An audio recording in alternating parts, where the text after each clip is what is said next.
Hôm nay mình sẽ giới thiệu cho bạn hai khẩu súng này và bắn đạn 6mm, cây kim loại, một cây nhựa, cây J91 nhựa, có laser luôn. Còn cây này là cây 1911 và 1911 kim bơ, kim loại, búa đập khóa cò. Ok, mình sẽ test khẩu này trước. Lên đạn đó, mạnh mình sẽ nắp đạn nha.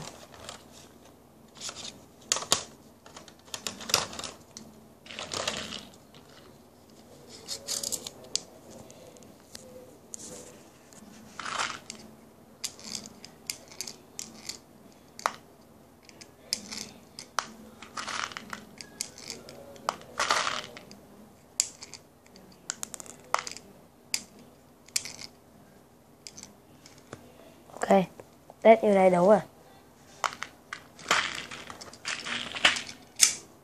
Đó. Đây.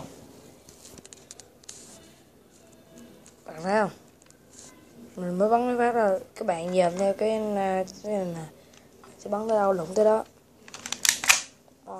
Mình sẽ lên này bắn à.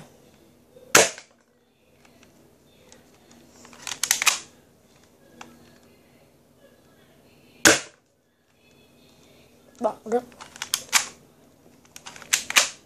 Đây.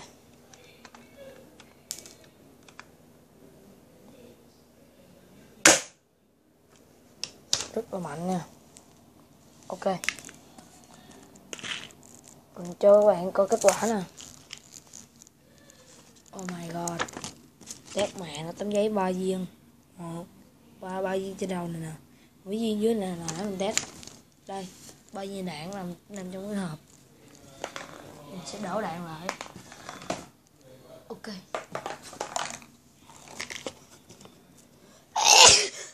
Hôm nay cảm mà. Đây, test xong J91. Coi nó bằng nhựa vậy, lực bắn nó rất là mạnh nha các bạn. Bắn cực kỳ mạnh luôn. Laser nữa nè. Ok, xong một cây. Còn cây thứ hai, đây là cây J91 nè. Búa đặt nè, khóa cò luôn nè. Khóa cò nè, thấy không? Em khóa cho bạn xem nè. Đây. Khóa cò là cái cây này sẽ đẩy lên đây. Rồi không được. Đẩy xuống. Đó. Ok, mình sẽ nạp đạn nha.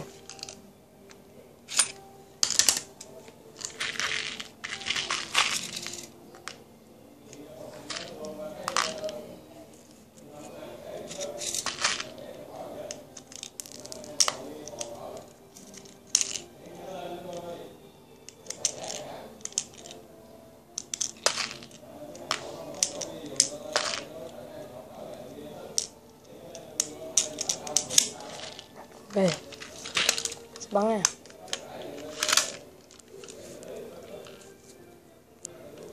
Mình sẽ bắn nè.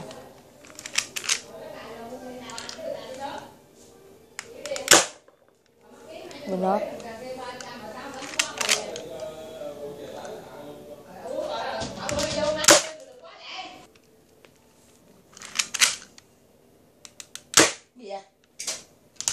Nãy là mẹ mình vô bắn mẹ mình hết hồn. Đây là mình sẽ test thêm một viên, 2 viên nữa nha. Lỗi rất ngoài. Ok, mình sẽ test thêm 2 viên nữa.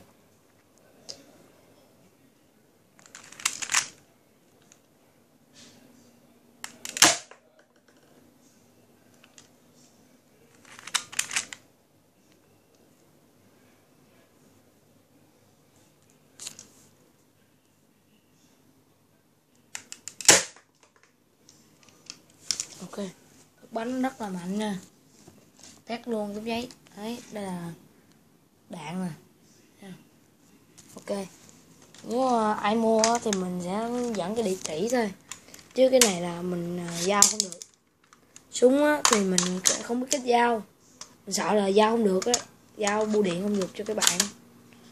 Đây, em mua liên hệ 016267777006.